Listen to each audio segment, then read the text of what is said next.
Hi guys, I decided to make this lesson on how you can play jazz chords only using triads. It's a fairly simple approach. If I play a few versions of a C major 7 here on the neck,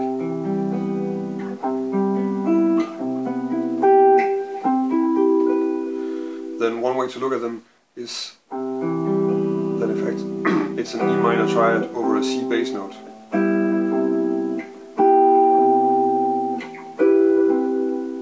So if we look at the notes of a C major 7, that means that it's C, E, G and B. So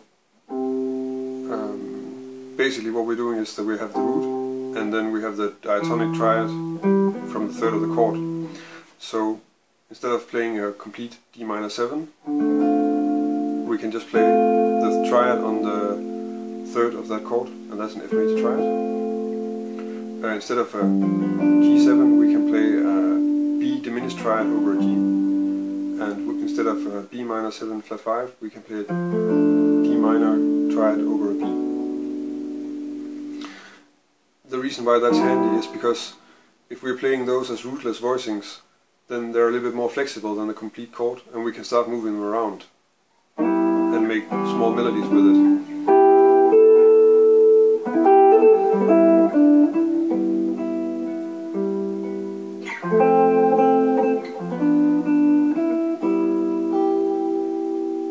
And since it's only using 3 notes, we can also add notes fairly easily. There is another approach which is using triads as part of the chord, which is called upper structure triads. But that's a little bit more complicated in the sense that it's also taking a lot of extensions and it's not as systematical an approach. So I'm going to use that. I'm going to save that for another lesson, and then I'm just going to use the diatonic triad from the third of the chord that I want to play, and then expand a bit on what you can do with that. So maybe first we should look at what you need to check out just to be able to play this. So the basic thing that you probably want to check out is to know all your triads and inversions on each set of strings to do this. So let's just go over those. You have 3 different kinds of triads in the major scale. You have major, minor and diminished. So here are all the C major triads.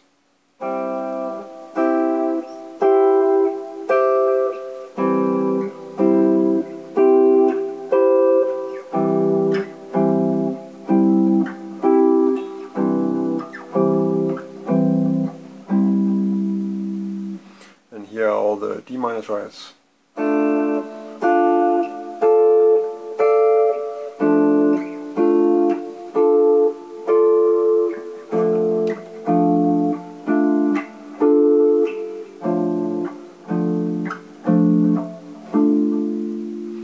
And here are the diminished triads.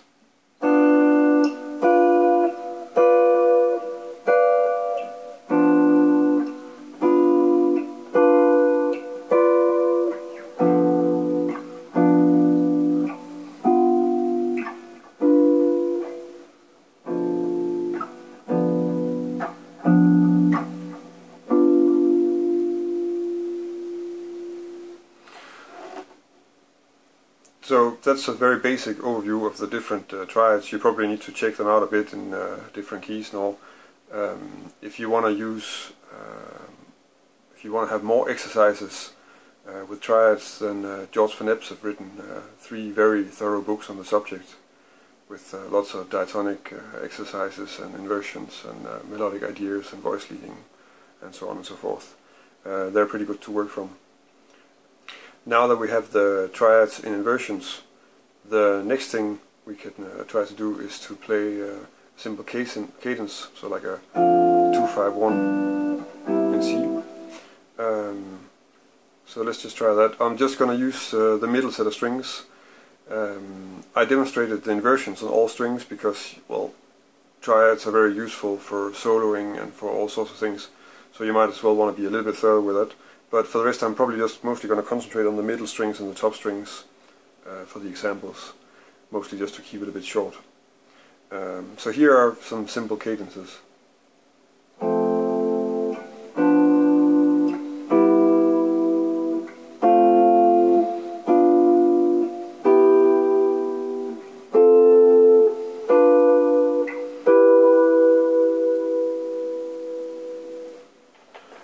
expand on it just a bit, well, we need to figure out how to color the triads a little bit more.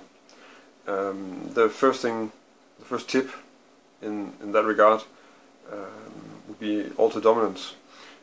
If I have a G7, then the tritone substitution of the G7 is D flat 7, so this chord. This is actually similar to what I explained in one of my lessons on diatonic arpeggios.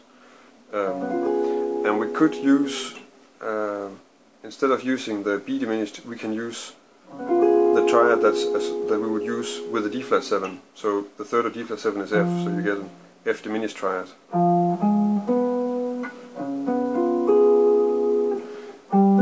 Which is the same as playing a G7 flat 9. So that will give us these triads.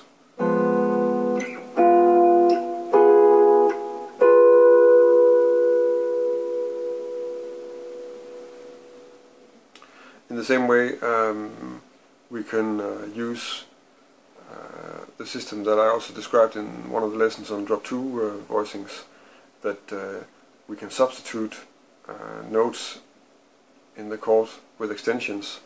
So for our G7, we could choose to substitute the 5th with 13, and then we would have this.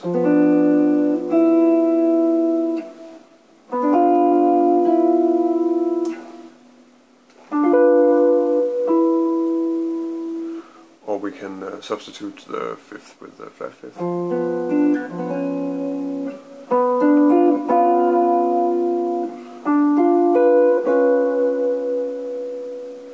And of course we can also make it a sus chord by substituting the 3rd with the 4th. So we would get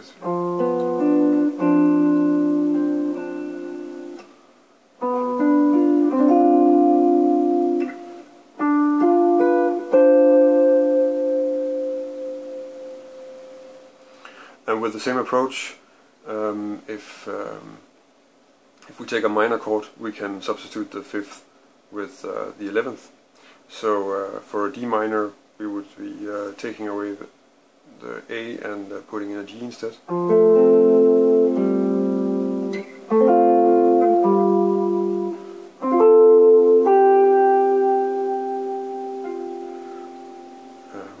And for a C major 7, we could put in the sharp 11 instead of the 5th.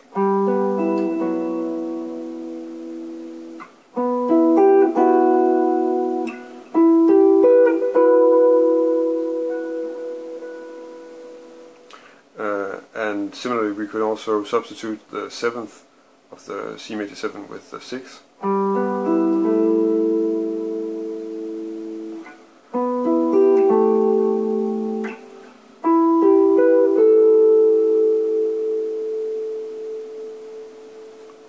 So now we have a few options what to do with it, and then I think I'll just try and play an example of a turnaround. So actually the good old turnaround with alter dominance. So in C that would be D minor 7, G7 altered, C major 7 and A7 altered.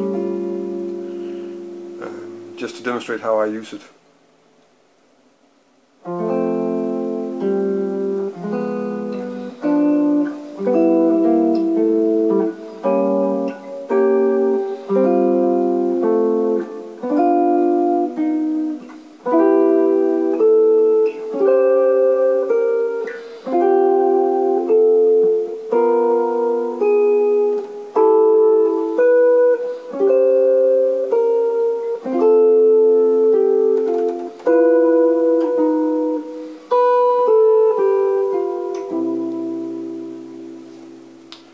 So that's how I use this concept when I'm playing.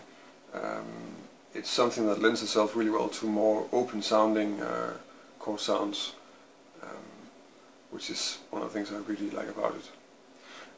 I hope you enjoyed the lesson and that you can use some of the stuff I talked about here. If you like it, then please subscribe to my YouTube channel, then you can stay up to date with new lessons and all the other things I'm doing, like album releases and concerts and stuff. If you have any comments, or any suggestions for other lessons that you would like me to make, then you can leave it as a comment here on the video, or you can connect with me on Facebook or Twitter or Google+, and tell me there. Thanks for watching.